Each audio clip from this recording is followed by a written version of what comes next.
Cara perawatan tanaman cabai di musim hujan, hindari unsur yang satu ini sedapat mungkin. Jika ini diberikan, maka mengakibatkan kepatalan. Tanaman akan sangat mudah sekali diserang namanya layu, busuk batang, ataupun bercak daun.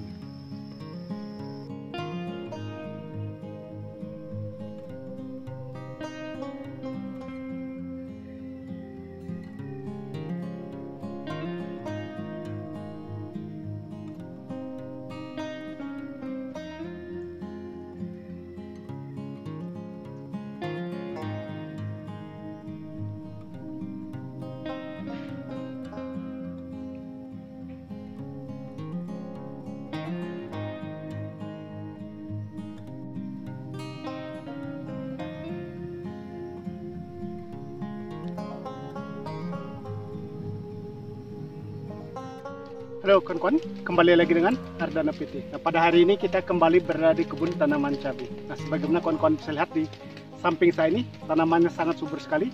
Nah, khususnya pada hari ini kita akan membahas kawan-kawan langkah-langkah apa yang harus kita lakukan di dalam perawatan tanaman cabai, khususnya di musim penghujan. Karena kalau di musim penghujan ini, kalau kita tidak melakukan perawatan dengan teliti atau dengan seksama, atau dalam arti kata tepat guna dan tepat sasaran, akan mengakibatkan kepatalan yang sangat serius sekali, yaitu tanaman akan sangat mudah diserang oleh namanya penyakit jamur yang menyebabkan gagal panen. Oleh karena itu kawan-kawan, ikuti terus videonya, jangan di skip agar tidak gagal paham. Seperti ini kondisi tanaman cabai yang kita tanam kawan-kawan. Dan hari ini kita berada di kebun ini, cuacanya sangat ekstrim sekali. Bisa dilihat di sini mendung dan ini pun gerimis kawan-kawan. Jadi kalau di musim penghujan, seperti yang sudah saya sampaikan tadi, kalau kita tidak melakukan perawatan yang benar-benar teliti atau ekstra, maka mengakibatkan gagal panen. Nah, bisa dilihat kondisi tanamannya. Sangat subur sekali, daunnya sangat hijau dan sangat lebar sekali seperti ini. Ini batangnya sangat kekar, sangat besar di sini.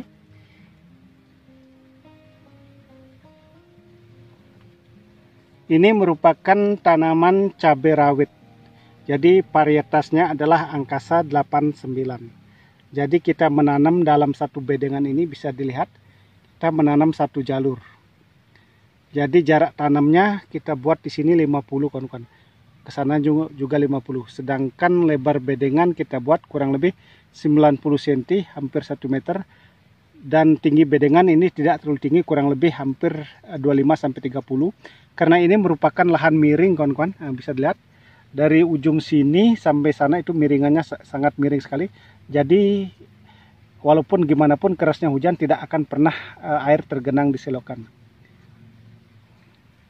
Nah, seperti yang sudah saya sampaikan tadi, cara perawatan tanaman cabai di musim penghujan itu harus kita lakukan dengan teliti. Jika tidak, maka yang terjadi tanaman cabai akan sangat mudah sekali diserang namanya di musim penghujan secara khusus, yaitu layu fusarium, busuk batang, bercak daun, ataupun nanti sesudah berbuah sangat mudah diserang yang namanya penyakit patek atau busuk buah atau anthranoxa. Berbeda kalau di musim kemarau. Jadi kalau di musim kemarau itu dominan yang menyerang tanaman cabai adalah tungau dan trip yang menyebabkan keriting, virus Gemini, atau tanaman tumbuh secara tidak normal atau kerdil. Tetapi kalau di musim penghujan, tanaman sangat cepat sekali berkembang. Yang bisa dilihat di sini. Ini usia tanaman kurang lebih baru 30 hari. Jadi di usia 30 hari sudah sangat tinggi tanamannya seperti ini. Karena unsur nitrogennya sudah terpenuhi dengan sendirinya, yaitu melalui air hujan. Bisa dilihat. Dan kebutuhan airnya sangat-sangat terpenuhi. Tetapi sebaliknya, kalau kelebihan air bisa menyebabkan pH-nya drop kawan-kawan. Jadi kalau pH drop, secara otomatis biasanya tanaman agak sedikit terhambat pertumbuhannya. Nah, di sini pertumbuhannya sangat merata, yang bisa dilihat. Ini populasi tanaman tidak terlalu banyak kawan-kawan, kurang lebih hanya 1.200. Jadi pemasangan turus atau ajirnya kita sistemnya miring seperti ini. Jadi selang-seling miring. Nah, mengapa kita membuat miring seperti ini? Nanti seandainya tanaman ini besar atau tumbuhnya sangat bagus, maka perlu kita memasang tali di sini. Jadi kita pasang tali nanti di sini. Cara perawatan tanaman cabai di musim penghujan, yang pertama yang harus kita lakukan adalah hindari penggunaan unsur nitrogen. Jadi kalau kita menggunakan unsur nitrogen seperti memberikan pupuk urea pada tanaman cabai ataupun menggunakan pupuk NPK 1616 secara berlebihan, itu mengakibatkan tanaman sangat subur sekali. Tetapi di balik kesuburan itu bahaya akan mengintai, seperti akan terjadi atau tanaman sangat mudah sekali diserang yang namanya layu, busuk batang ataupun bercak daun, atau nantinya setelah tanaman cabai berbuah akan sangat mudah diserang namanya busuk buah atau patek atau anthranoxa. Tetapi di sini bisa dilihat kawan-kawan, tanaman cabai yang kita tanam ini daunnya sangat subur sekali walaupun di musim penghujan, aman dari serangan yang namanya bercak daun, layu, dan populasi tanaman ini hampir 1200 ini tidak ada satupun yang terserang namanya layu ataupun penyakit lainnya seperti busuk batang, kawan-kawan. Nah, di sini itulah rahasia pertama. Dan kedua, untuk memaksimalkan pertumbuhan tanaman tetap subur, tetap sehat, kita juga harus rajin melakukan pengocoran. Nah, banyak juga pertanyaan di antara kawan-kawan kita, Bang, mengapa perawatan tanaman cabai di musim penghujan masih melakukan pengocoran? Bukankah di musim penghujan itu air sudah tercukupi? Tetapi kalau kita melakukan pengocoran dengan menggunakan humid acid atau asam humat seperti ini, kita memakai impresol, yaitu walaupun dengan cara dikocor itu tidak bermasalah sebenarnya. Ini sering kita lakukan. Jadi untuk dosisnya takaran 10 liter air kita memakai 3 sendok makan humid acid ini, kawan-kawan. Jadi kita buat lebih kental. Biasanya kalau di musim kemarau takarannya kita 20 liter air kita memakai 3 sendok makan. Tetapi sekarang untuk 10 liter kita memakai 3 sendok. Artinya 20 liter kita memakai 6 sendok makan. Itu aman, itu justru dengan tujuan. Kalau kita rajin melakukan pengocoran dengan asam humat, maka pH tidak akan drop. Jadi kalau pH tidak drop, maka pertumbuhan tanaman cabai tetap aman, kawan-kawan. Nah, selain kita melakukan pengocoran dengan humid acid, kita juga melakukan pengocoran tambahan, kawan-kawan, dengan yaitu kalsium. Nah, seperti ini bisa dilihat. Kita melakukan pengocoran kalsium, yaitu kita memakai Kalbopit. Nah, videonya sudah sering kita buatkan. Ini dosisnya sama dengan impresol. Dan ini pun bisa kita mix atau kita campur, kawan-kawan. Jadi, kalsiumnya memakai 3 sendok makan untuk takaran 10 liter air. Humid asidnya atau asam humatnya kita juga memakai 3 sendok makan. Jadi per lubang tanaman cabai kita kocor 50 sampai 100 ml. Itu interval pengocoran kita lakukan 7 hari sekali.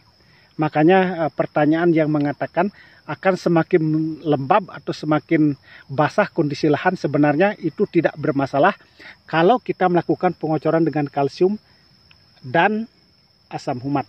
Tetapi tanaman akan semakin rusak atau semakin cepat diserang oleh hama penyakit seperti yang sudah saya sampaikan tadi kalau kita melakukan pengocoran dengan menggunakan NPK 1616 ataupun lebih parah lagi menggunakan urea. Jadi bisa menggunakan pupuk kimia tetapi dengan dosis yang agak rendah atau interval pengocorannya dijarangi. Biasanya kalau di musim kemarau bisa 7 hari sekali, kalau di musim hujan bisa 15 hari atau 20 hari sekali tergantung kondisi tanaman. Jadi kalau sudah kelihatan subur lebih baik tidak menggunakan pupuk kimia melalui sistem kocor. Dan bagusnya dilakukan dengan cara sistem tabur di lubang pupuk. Jadi buatlah lubang pupuknya nanti, itu lebih efektif ketimbang melakukan pengocoran. Tetapi sebaliknya seperti yang sudah saya sampaikan tadi, kalau kita melakukan pengocoran dengan humid acid dan kalsium itu aman, kawan-kawan, tidak menjadi masalah. Dan juga kita juga melakukan pengocoran juga. Jadi setiap 20 hari sekali dengan menggunakan yaitu trichoderma. Ini sangat penting sekali. Ini antisipasi daripada serangan jamur. Jadi kita memakai pengocoran secara rutin. Kita menggunakan asam humat, kalsium, dan trichoderma. Kita memakai biosigma. Ini sangat penting sekali. Jadi dengan demikian maka lahan akan sangat terlindungi atau sangat aman dari serangan jamur, kawan-kawan. Tetapi ingat, walaupun demikian kita tetap harus melakukan penyepraian juga. Jadi di bawah kita kocor dengan asam humat, dengan kalsium dan trichoderma. Di atas juga kita melakukan pengocoran melakukan penyepraian dengan menggunakan fungisida dan bahan-bahan lainnya. Nah, untuk penyepraian kita menggunakan Copper WP. Jadi satu tangki semprot kita memakai 2-3 sendok makan. Bisa Copper WP ini dimix dengan fungisida seperti bahan aktif metalaxyl, seperti bistromil, ataupun fungisida lainnya seperti bahan aktif mancozeb. Itu kita pakai dosis 2 sendok makan. Jadi dengan pengocoran dengan asam humat, kalsium dan trichoderma, dan diseprai dengan menggunakan Copper WP dan dicampur dengan fungisida lainnya, maka tanaman cabai akan aman dari serangan jamur walaupun di musim penghujan. Tetapi seperti yang sudah saya sampaikan tadi, intinya untuk musim penghujan hindari penggunaan unsur N yang berlebihan. Itu mengakibatkan kepatalan. Jadi terima kasih kawan-kawan yang sudah menyimak video ini. Semoga apa yang saya sampaikan bisa bermanfaat dan semoga kedepannya kita menjadi sukses sama-sama.